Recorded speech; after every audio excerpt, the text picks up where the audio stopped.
How's it going, guys? Just working to bring you specifications you can relate to so you can have an educated decision on your purchases. This is a CRKT. This is the Razel GT, new knife for them. New assisted mechanism as well. So right now it doesn't really have a name from what I'm seeing. So it's just the assist. So they talk about a lot of bias to close, so maybe bias assist or however else they can say it. But this is going to be kind of what I have for it. This is one that I picked up on my own, so I did buy this local store. So in Oregon, there's not a lot of knife stores. There are some of the big boxes and everything, but there's Highlander knives, and this is where I picked this up. And it's actually, their prices aren't mall prices, even though they're in a mall. So that's something that's nice if you guys want to have a knife store in Oregon. So check those out. So they don't pay me for that either. I bought it at full price. But these are some of the things that I noticed right off the bat. So I was between this one, I handled the other knives that they had available, and then so I was down to this one because of the blade shape. I have the original Razel. I like the pocket clip on that one, even though everybody hated it. They kind of hang off the side. But one thing I noticed right off the bat is this is actually a crown spine. So that actually adds a lot for me anyway when handling it. So this whole spine is crown, so there's no sharp edges on it, which is really, it just felt like a really good quality build right off the bat. I mean, and this is a $50 somewhat knife, so I mean that's going to be pretty darn good for that. Still going to be the 8CR if I'm not mistaken on this one, so I got like lint and stuff on it, but so I took it apart because I just wanted to see how it was, and then when I opened it up, there's actually still more things that I was kind of just impressed with as far as the knife goes. So a D-shaped pivot, also you don't see it very often either, but D-shaped back spacers. So this where like it's D-shaped. So if you've ever taken apart a knife, there is normally just a regular back spacer. It's a circle. It spins. You might get one side off, not the other side. Then you have to kind of work to get the other one off, either through heat or grabbing it with, I put in like blue tape, painter's tape on a set of pliers. I might hold it while I take it off. But these are D-shaped. So it just makes the maintenance side of it just so much more enjoyable when it doesn't spin on you. So that's kind of a nice thing about it. So that goes into this back spacer. I did ask John through messaging kind of what this is for, but it's just kind of an interesting shape. So when I put it back together, you'll kind of see that, but it's for the lanyard. For myself, I would rather just not have it. I don't use lanyards, but I can understand as far as them wanting to put it on there. I mean, I guess you could use it as a punch or maybe a pressure type of compliance tool, but that's going to be what that's on the back of it. So I cleaned it up a little bit. They do also have in there, which I don't see very often, so inside the liner there's actually are washers that drop in there as well as on the other side of it. So they do have the washers, but it's very much, so SpeedSafe is no longer in patent, so this is their first one for that. It's not a SpeedSafe, it's very similar mechanism, but that goes along to the same thing. I mean, as far as Doug Flagg is the one that actually brought in Ken Onion to Kershaw. He is with CRKT, so it makes sense for them to kind of have a reunion of sorts. So now Ken Onion, who is the originator of the SpeedSafe, is now over at CRKT. So they do also have bearings. So there's these little guys. Oop, hard to see.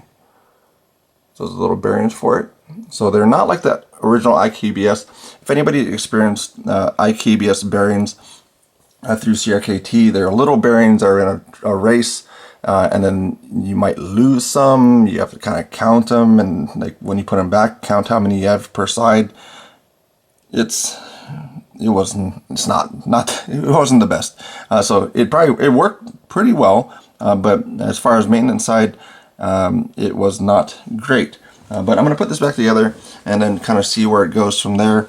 See if it improves any. I'm just going to add some. I use Nanolube, so I do have the basically I did a lubricant testing. Also use the CRKT knife for the original takedown system from CRKT. Just getting the lubricant. So I used the original one for them. for the field strip. They have now a field strip 2. I did order one of those, so just waiting on that. But also, so nano lube, nano oil. It is now also biodegradable. So if you do want to pick up nano oil, their new stock, they transitioned from their old formulation to a new formulation.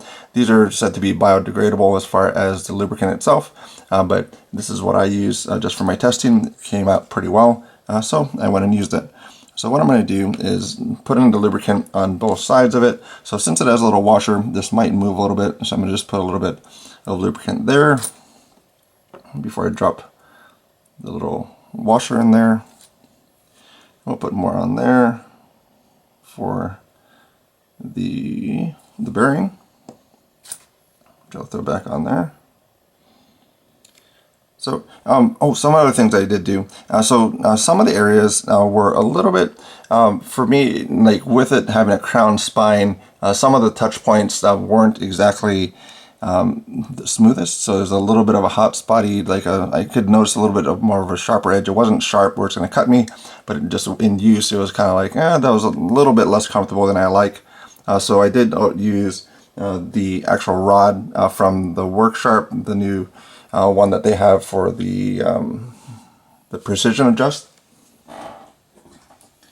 So they have these little rods here, and then I actually just use the 600 side, and then I just did do a little bit of chamfering, very slightly, just around where the flipper tab is. So there's going to be the flipper tab. So I just went and touched it a little bit on this side, just where you actually would flip it.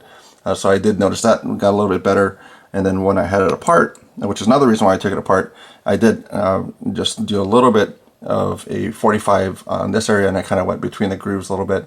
So I'm going to see when I put it back together if that fixes that, where it's just really comfortable to use knife, aluminum handles. This one actually has just a really probably 60 grit or something as far as this goes. You can definitely feel it and hear it for that. For the scale, so they do have the grind lines on it. They already have the ones that are milled in, so that's going to be a pretty decent setup. Deep carry pocket lip, also very recessed screws, so they're not even in the path at all. So that's very well done as well. So far I'm impressed with this, and I like the Lanny as well. So I handled both of them when I was over at Highlanders, and then it was good. I liked it. But I don't have very many speed safe knives. I mean, this is kind of the speed safe Kershaw side. So this is kind of my pinnacle, or like this is kind of the best one that I think there is. And again, I don't like a lot of assisted knives, but I did want to check it out since this was kind of their new thing, and I wanted to see what it was about. But so far I'm pretty impressed with it. So I think with everything that's happened with their designs and their direction, this could be the year for CRKT to kind of get some market share. Because even though, like, when you get into the more of the enthusiast market, people are like, I don't like assisted knives. I want bearings. I want it super smooth. I want it drop shut. When you're talking with folks that are new into the hobby, they normally like assisted knives. So that's just where, especially when you hand somebody a knife that are used to having an assist, they will fail it maybe a few times before they get it, or they might just put it down and go, I don't like it, because then it doesn't open the way they like. They just like it to have that detent. Once it passes the detent, then they want to be able to just open it. Actually, what I'm going to do, let's see. I don't know if this actually has enough of a detent to actually hold it.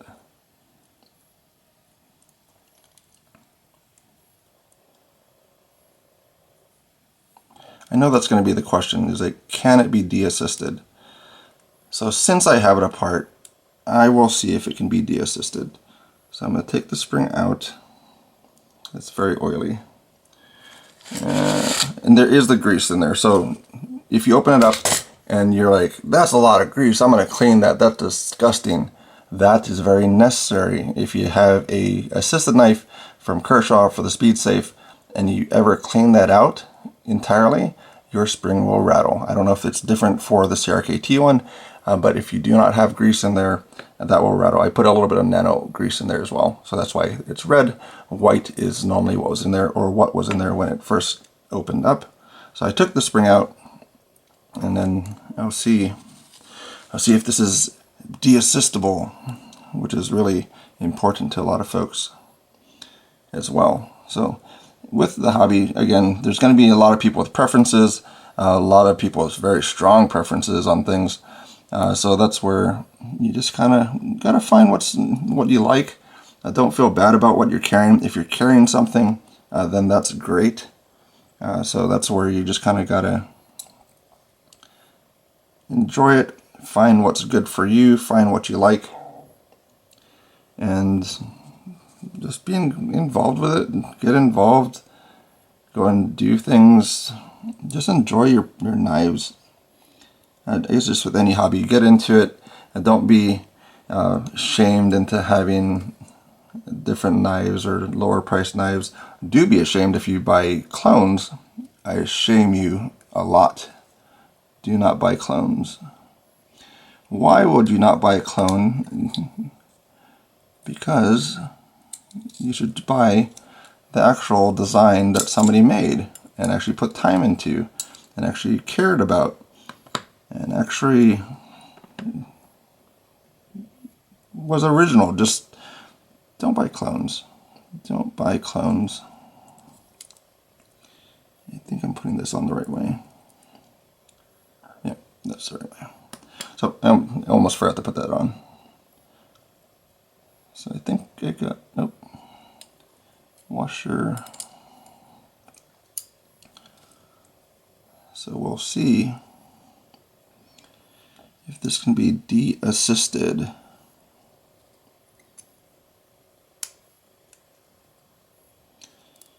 Because I know that's going to be a question, and that's actually a question that I have, but I almost wasn't going to do it.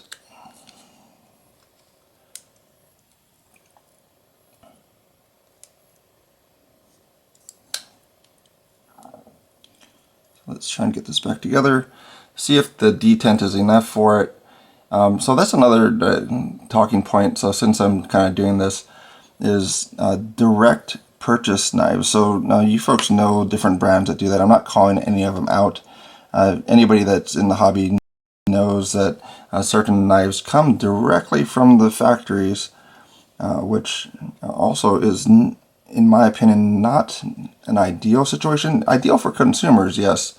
Why is that? Because it's probably the lower price. So that's a good thing for that market and those folks that are doing it. Not seated properly. I don't think the stop pin is seated well. Nope, stop pin is crooked. So let me get that done up. But some of the direct sales. So whenever, in general purposes, let's just say that everything is broken down into like fourths. So you have the dealer price, let's just call that a quarter.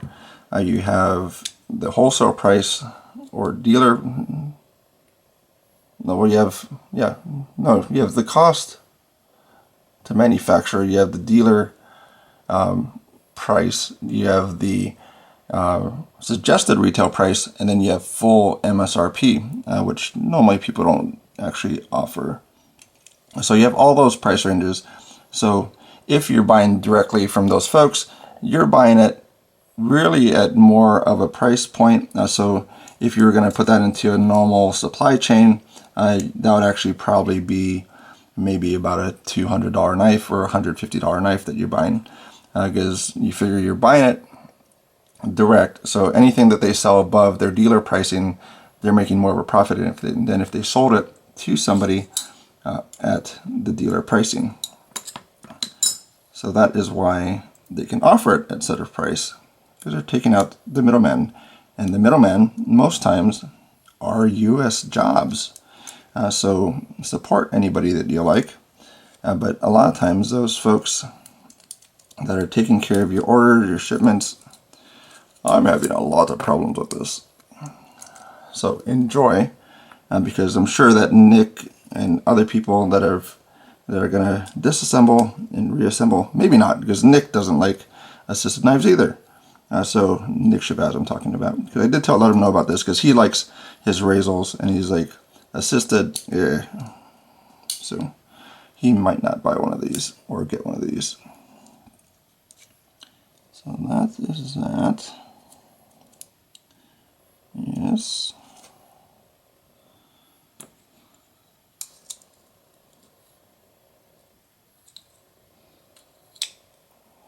So put that there.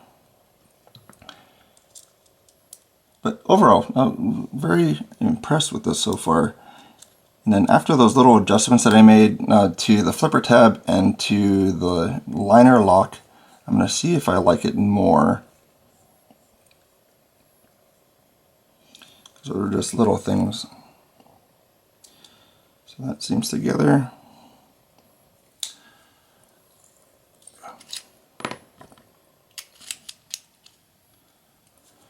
And let's get this back together. That was one thing I was concerned about when I was taking it apart.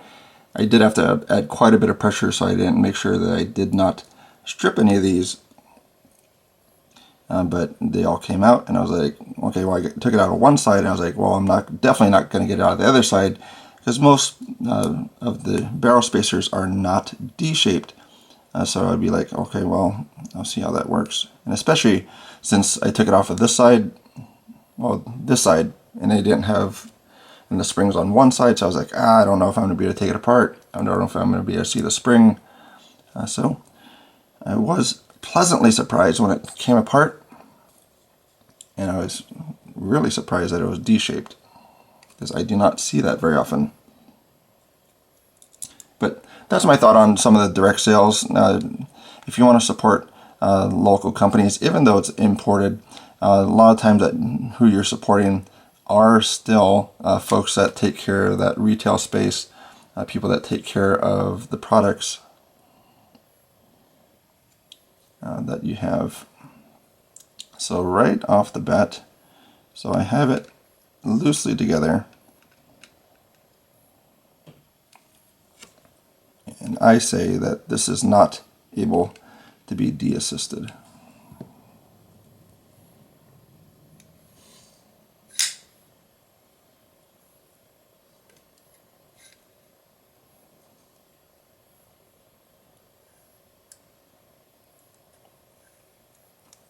So no.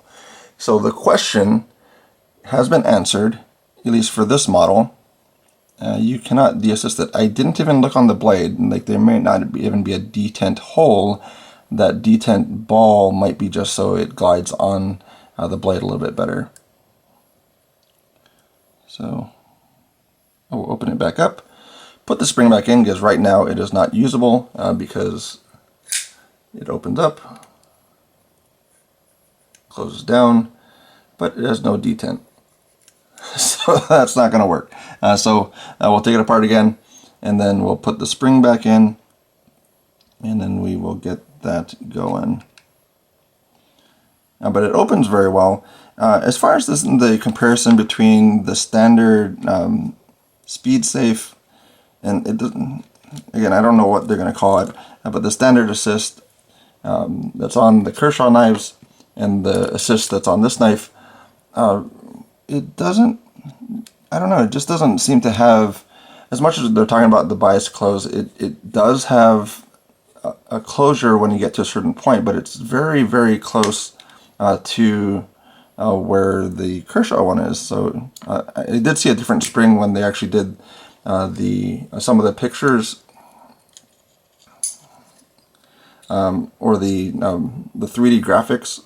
They did have a different spring in some of those, but so I don't know if those are a little bit different. But this one didn't have much difference that I noticed between this and a standard assisted. So I'm looking at the blade. So this is what I could have done first to tell you right off the bat if it was be able to be de-assisted. And no. So as you see here, maybe as you see here, So there is no detent hold.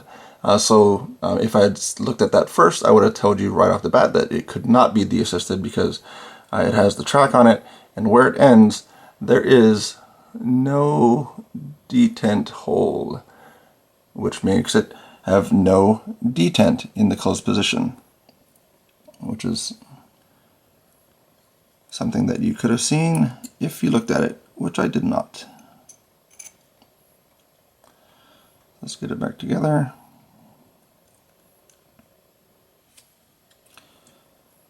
With the spring. Oh, don't forget the stop pin. So with any complication, this is a little bit more complicated than if you were to take apart a non-assisted knife. There seems to be a few more parts than I would normally see, especially with these little washers. And they're kind of grooving in a little bit more than I would have expected. Let's just put that back on first.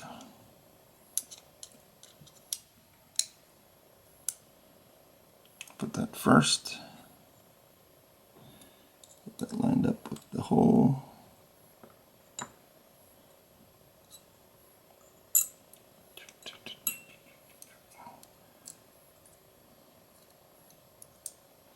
And then the folks over at CRKT are probably going crazy because they're like, that's not how you reassemble that. And I haven't messed with the speed safe style in some time, so I'm probably doing this very wrong in order, but that's what I'm doing. So let me know in the comments as far as what you guys think about CRKT in general.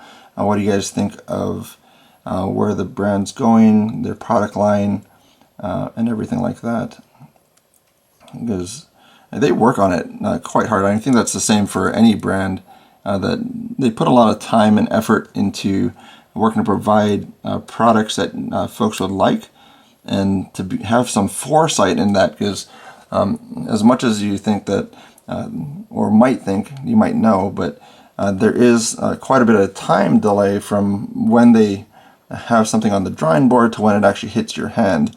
So they have to be able to kind of think ahead and hope and see some trends and try and offer you something that you, the consumer, would pick up at the end. So that's kind of the difficult part about it. And to work with some of the quantities they do, I don't have their exact quantity numbers, but I'm assuming it's well into the multi-thousands that they have produced, which is quite impressive too. Because they do have pretty good quality control for having that many knives produced. So that's where you see the spring. So the spring is about halfway. That's pretty much similar to the other speed safe that I have here for the blur. So that's going to be, it's about halfway as well. Close it down, close it down, close it down. And then right about there is when the spring will kind of close it down.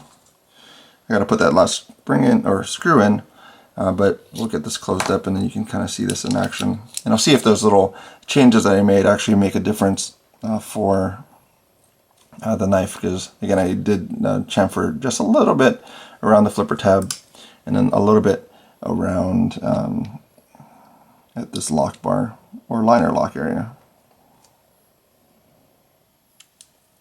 So do not over tighten your screws. Do add pressure in the forward direction, and when you first put in your screws, it's probably good to also rotate it backwards. You'll feel a little click in, and then that's where you can start it, so you don't strip them as well. You don't want to strip your screws.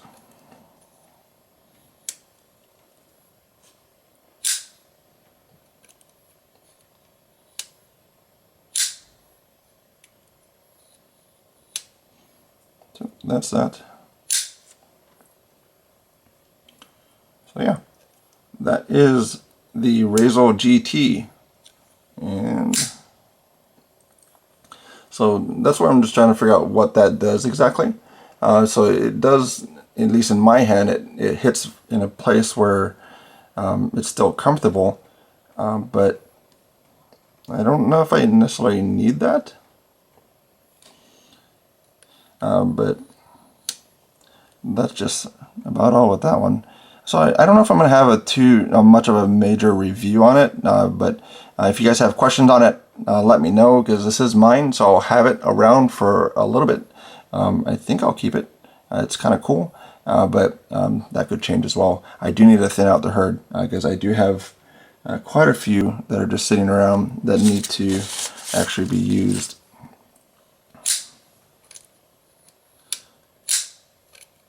Lock bar, it's still more noticeable. So that little bit of filing that I did on the inside of the liner lock didn't really do much. It's okay, but it didn't really do much for that. But the flipper tab did just a little bit of chamfering just around the edges. I found to be useful for that.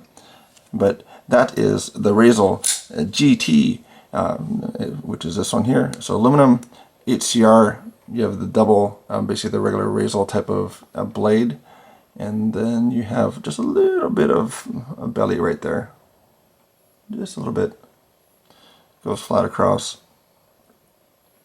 But, yeah, about 50 bucks. Let me know in the comments what you got, and that is about all I have to say about that one today.